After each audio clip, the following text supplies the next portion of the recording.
ഹാഷ്മി, ഈ 4 ഭീകരരെ എപ്പോൾ പിടികൂടാൻ കഴിയും? അതാണല്ലോ ഏറ്റവും പ്രധാനപ്പെട്ട ചോദ്യം. ജീവനോടെയോ അല്ലാതെയോ ഇവർ പിടിയിലായി, അല്ലെങ്കിൽ ഇവരെ തകർത്തു എന്ന ആ റിപ്പോർട്ട് ശ്രീനഗറിൽ നിന്ന് എപ്പോൾ വരും? എന്താണ് ഏറ്റവും ഒടുവിൽ ഈ തെരച്ചിലുമായി ബന്ധപ്പെട്ട് നമുക്ക് ലഭിക്കുന്ന വിവരങ്ങൾ?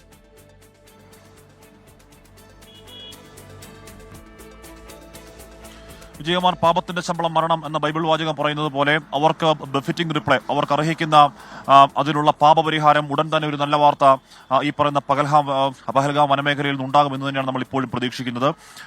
നമുക്ക് അറിയാൻ കഴിയുന്ന കാര്യങ്ങൾ മുഴുവനായി പറയാൻ കഴിയാത്തതിന് കാരണം ഒരു മീഡിയ അഡ്വൈസറിയാണ്. നമുക്ക് സേനയുടെ നീക്കങ്ങൾ ഏതെങ്കിലും തരത്തിൽ പ്രതിരോധകരമായി ബാധിക്കുന്ന എന്തെങ്കിലും വിവരങ്ങൾ നമുക്ക് പങ്കുവയ്ക്കാൻ സാധിക്കില്ല. എങ്കിൽ കൂടിയും അതിശക്തമായ തെരച്ചിൽ, ഇഞ്ച് ബൈ ഇഞ്ച് തെരച്ചിൽ ഇപ്പോൾ നടന്നുകൊണ്ടിരിക്കും. നേരത്തെ കഴിഞ്ഞ ദിവസം ഇവിടുത്തെ പ്രാദേശിക വീഡിയോഗ്രാഫർ പകർത്തിയ ദൃശ്യങ്ങളിൽ നടക്കം ചില നിർണായകമായ സൂചനകൾ, ചില നിർണായകമായ ട്രാക്കിങ്ങുകൾ നടന്നു കഴിഞ്ഞിട്ടുണ്ട് എന്നാണ് ഇപ്പോൾ അറിയാൻ കഴിയുന്നത്. നമുക്ക് കൊക്കർനാഗ് വനമേഖല വഴി 11 മണിക്കൂർ 12 മണിക്കൂർ എടുത്ത് ദുർഘടപാതയിലൂടെയാണ് അവർ ഈ കൊടും ക്രൂരകൃത്യത്തിന് ഇങ്ങോട്ടേക്ക് എത്തിയത് എന്ന കാര്യം ഏതാണ്ട് സ്ഥിരീകരിക്കുന്നുണ്ട്. അതുകൊണ്ട് തിരികെ അതേ വഴികളിൽ ഇവർക്ക് ഹൈഡൌട്ട് ചെയ്യാൻ കഴിയുന്ന സ്ഥലങ്ങളിലൊക്കെ അതിനിശിതമായ പരിശോധന, ഡ്രോൺ ഉപയോഗിച്ചും ഹെലികോപ്റ്റർ മുഖാന്തരവും സൈന്യം അവിടെ ഇറങ്ങിയുമൊക്കെയുള്ള പരിശോധന. അവിടെ വിജയകുമാർ, പഹൽഗാമിന് ചുറ്റുമുള്ള വനമേഖല കുറച്ച് വിശാലമായ വലിയ വനമേഖലയാണ്.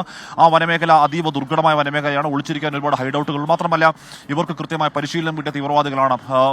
ഇത് കൃത്യമായ പ്ലാനിങ്ങോട് ആയതുകൊണ്ട് തന്നെ ഇതിനുശേഷം എന്ത് ചെയ്യണമെന്നോ കൃത്യമായ മാസ്റ്റർ പ്ലാൻ അവരുടെ കയ്യിലുണ്ട്. അതുകൊണ്ട് തന്നെ കൃത്യമായ പ്ലാനിങ്ങിൽ അവർ ഈ വനമേഖല ഒളിച്ചിരിക്കുകയാണ്. അതിനിടയിലാണ് ഈ പറഞ്ഞ ഗ്രാമത്തിലിറങ്ങിയവർ ഭക്ഷണം ആവശ്യപ്പെട്ടു, അല്ലെങ്കിൽ ഭക്ഷണം മോഷ്ടിക്കാൻ ശ്രമിച്ചു തുടങ്ങിയ വിവരങ്ങൾ പുറത്തേക്ക് വരുന്നത്.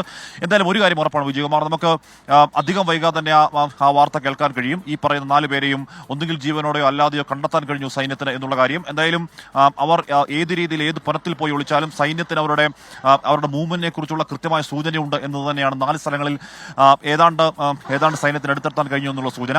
അപ്പോൾ ഇന്നോ നാളെയോ, അല്ലെങ്കിൽ ഇന്ന് രാത്രിയോ നാളെയോ കൊണ്ടൊരു ഏറ്റവും പ്രധാനപ്പെട്ട ഒരു വാർത്ത നമ്മൾ പഹൽഗാമിന്റെ വനമേഖലയിൽ നിന്ന് നമ്മൾ പ്രതീക്ഷിക്കുന്നു. അതിനിടയിൽ വിജയകുമാർ, പാകിസ്ഥാൻ അവരുടെ പ്രകോപന പ്രസ്താവനകൾ അങ്ങേയറ്റം നിശിതമായി മര്യാദ ഇല്ലാത്ത രീതിയിൽ ഏതെങ്കിലും ഒരു രാഷ്ട്ര നേതാക്കന്മാർക്ക് യോജിക്കാത്ത രീതിയിലുള്ള വാവുട്ട പ്രതികരണങ്ങൾ ഇന്നും അവിടെ ആവർത്തിക്കുന്നുണ്ട്. അവരുടെ പാക് പ്രതിരോധ മന്ത്രി തുറന്നു വെച്ച കാര്യം ഇപ്പോൾ അവരുടെ ഒരുപക്ഷെ ഇന്ത്യയിലടക്കം ക്രിക്കറ്റിന് ആരാധകരുള്ള ഷഹീദ് അഫ്രീദി അടക്കം അത് ഏറ്റുപിടിക്കുന്നു. ഇന്ത്യ ചെയ്തതാണ് ഫാൾസ് ഫ്ലാഗ് ഓപ്പറേഷൻ ആണെന്ന് അസംബന്ധം അവർ പിന്നെയും പറയുന്നു. ഷുഹൈബ് അക്തറിനെ അടക്കമുള്ള 20 യൂട്യൂബ് ചാനൽ ഇവിടെ നിരോധിക്കുന്ന അടക്കമുള്ള നടപടികൾ സമാന്തരമായി നടക്കുന്നുണ്ട്. അങ്ങനെ പാക് നേതാക്കൾ അങ്ങേയറ്റം വാവുട്ട പ്രകോപനത്തിന്റെ തുടർച്ചയിൽ അതിർത്തിയിൽ സമാനതകളില്ലാത്ത വണ്ണം കഴിഞ്ഞ 48 മണിക്കൂറിലൊക്കെ വല്ലാത്ത രീതിയിൽ വെടിനിർത്തൽ കരാർ ലംഘനങ്ങൾ, അതിന് ഇന്ത്യൻ സൈന്യത്തിന്റെ കനത്ത മറുപടിയൊക്കെ നൽകുന്ന മണിക്കൂറുകൾ തന്നെയാണ്. എന്തായാലും ശ്രീനഗറും ഡൽഹിയും കേന്ദ്രീകരിച്ച് ഇന്ന് ഇവന്റ്ഫുൾ ദിവസമാണെന്ന് ഉറപ്പായും പറയാം. ചില നിർണായകമായ കൂടിക്കാഴ്ചകൾ, ചർച്ചകൾ ഡൽഹിയിൽ നടക്കുന്നു. നമുക്ക് പൂർണ്ണാർത്ഥത്തിൽ പുറത്തു പറയാൻ കഴിയാത്ത ചില വിവരങ്ങൾ ശ്രീനഗറിലും സംഭവിക്കുന്നു. ഇന്ന് പഹൽഗാം തീവ്രവാദി ആക്രമണത്തിന്റെ 5ാം നാൾ ഏറ്റവും നിർണായകമായ ക്രൂഷ്യൽ ദിവസമാണെന്ന് മാത്രം പറഞ്ഞു വെക്കാം. വിജയകുമാർ.